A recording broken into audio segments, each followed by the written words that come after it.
I bought the house on Willow Street 6 months ago. It was a steal, 3 bedrooms, a decent yard, and a finished basement. The realtor said the previous owners left in a hurry. Job relocation, she told me, her smile just a little too tight. They were practically giving it away. At first everything was fine. Just the usual creaks and groans of an old house settling. But then the little things started adding up. The floor plan didn't match the space.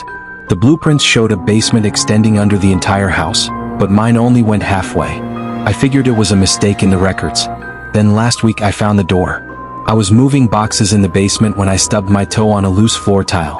Cursing, I knelt down and pried it up, and there, embedded in the concrete beneath it, was a rusted metal ring. A handle. My stomach twisted. I pulled.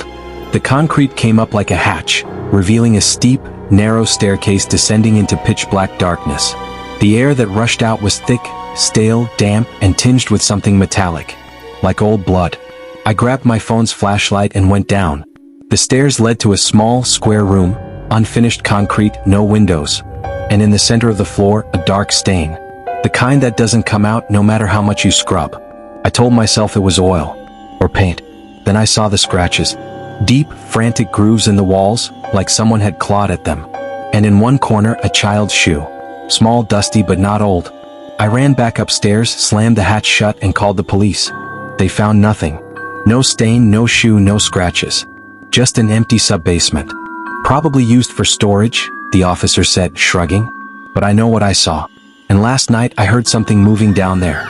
The noises started 3 days after I found the hatch. At first it was just faint scratching like a tree branch against a window. But there are no trees near my basement.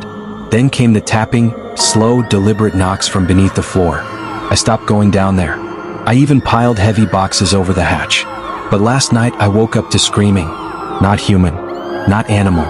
Something in between, a wet, guttural wail that seemed to come from inside the walls. I lay frozen, my sheets soaked with sweat as the sound faded into laughter. A child's giggle echoing up through the vents.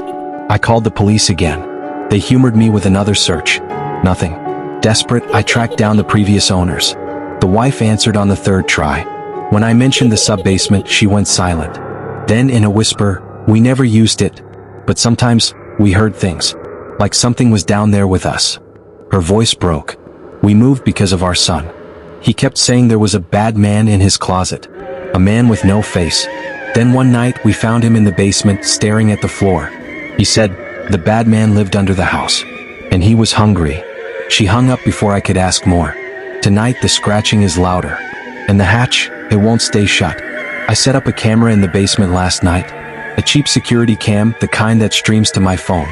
I pointed it at the hatch, piled more boxes on top, and went to bed. The feed only recorded for an hour before cutting out, but I saw enough.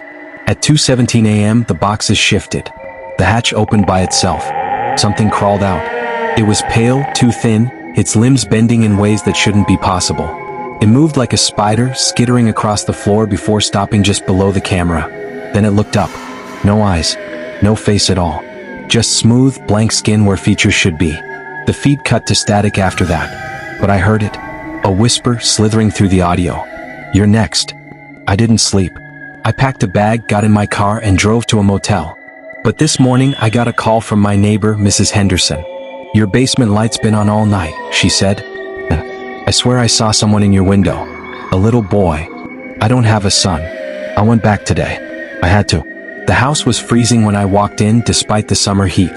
The basement door was open, just a crack. I hadn't left it like that. I grabbed a knife from the kitchen and crept downstairs. The hatch was wide open, and the stain was back. Bigger now. Spreading. I shone my light down the stairs. The sub-basement was different.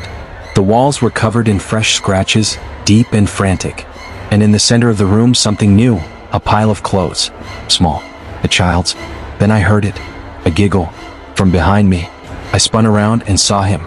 A little boy, maybe 6 years old, standing at the top of the basement stairs. Pale. Smiling. But his face, it was wrong. Too smooth. Like clay. You found my home, he whispered. Then his mouth stretched, too wide, too many teeth, and he lunged. I ran. I barely made it out. Now I'm in my car again typing this. I can't go back. But I just got a text from an unknown number. A photo of the inside of my house. The boy is in it, standing in my bedroom. watching me through the window. I'm at a gas station 30 miles away. My hands won't stop shaking. The police won't help. The realtor won't answer. The previous owners changed their number. I thought I was safe.